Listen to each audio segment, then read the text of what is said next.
We're at Harvard University in Boston, where students are staging a walkout in solidarity with Palestinians. Boston is one of the top university cities in the world, and today we'll be visiting MIT, Emerson, and Harvard to witness the walkout staged by students. Following the walkouts, all students will converge in the City Hall Plaza to rally together in support of Palestine.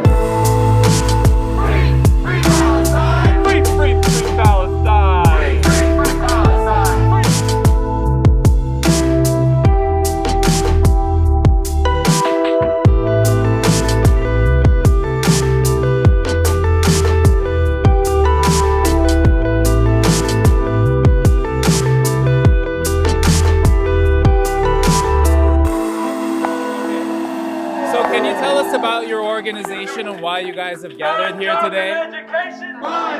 Yes, we are the Harvard Graduate Student Union rank and file members that formed a BDS conference, and we're calling for an end to the genocide in Gaza, freedom for Palestinians, and to boycott, divestment, and sanctions until that happens. And you've been criticizing Harvard for their role in this. What can you tell us about that? Yes, Harvard does have investments that support the illegal occupation in Palestine. And we're calling for our university to stop being complicit in this genocide.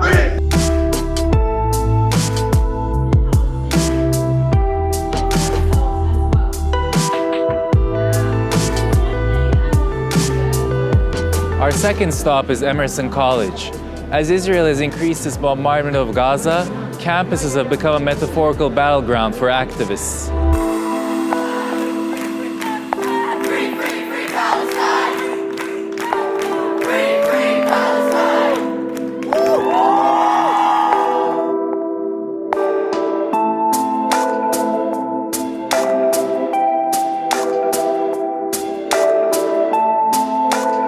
We're with Zainab here, one of the speakers and organizers of the protest.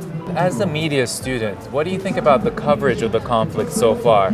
I think that the media, especially the US media, has done great injustice to what is going on in Gaza. Unfortunately, I don't think it's being portrayed fairly. It's not being called a genocide, even though 15,000 lives have been lost.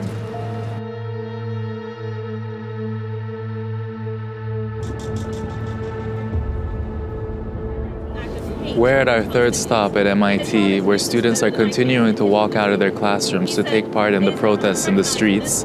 This is our final stop, and now we're going to take the train with the students here and join the main rally in the City Hall Plaza.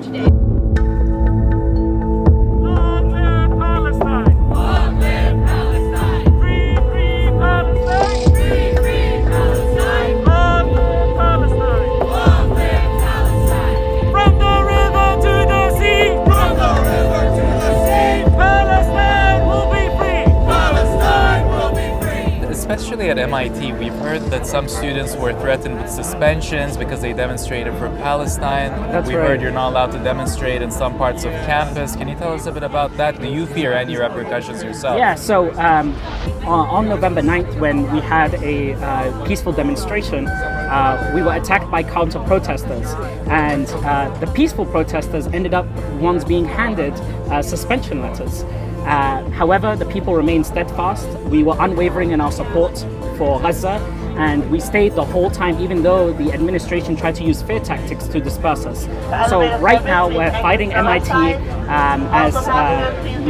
against any potential suspension of the student movement. But as we said before, they can try to suspend the students, but they can never suspend the movement. Now we're on the way to City Hall. What do you expect to see there?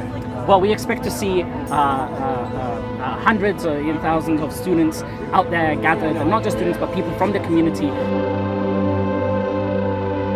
We've made it to the City Hall Plaza, where despite the cold, students have turned up in large numbers, not only from MIT, Emerson, and Harvard, but from many other institutions around the city.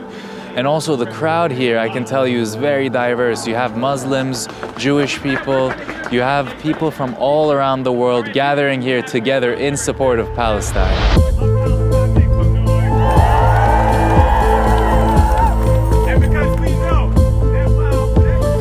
What do you guys think, like, when people bundle being pro-Palestinian with anti-Semitism? I'd like to speak to that. I think it's just really an awful thing, because criticizing a government has nothing to do with anti-Semitism or hatred of Jews. Hatred of Jews is a white supremacist activity, like hatred of blacks and hate Islamophobia. And criticizing Israel is Not anti-Semitic. not anti-Semitic, and Actually, it's Palestinians are Semitic. and it is also an obligation of Jews to stand up for Justice. justice and equality and freedom. That's what I was taught as a Jew, and I've been called self-hating by my own family. Me too. And we have, and Yeah. but we know what's Jewish, and what's Jewish is the Jewish that I know has to do with justice and doing unto others as you would have others do unto you, and that's how I was raised. People don't think of other people as human beings. Yeah. They think of people as animals or less than. And if you don't regard someone as a human being, you can treat them like an animal. And that's what's happening. And I think it's just absolutely beyond the beyond hard. Well, we hear your message, and hopefully we can all go back to living together in peace. Listen, if you don't have hope, you have nothing. And you have to me, I've adopted hope as a discipline.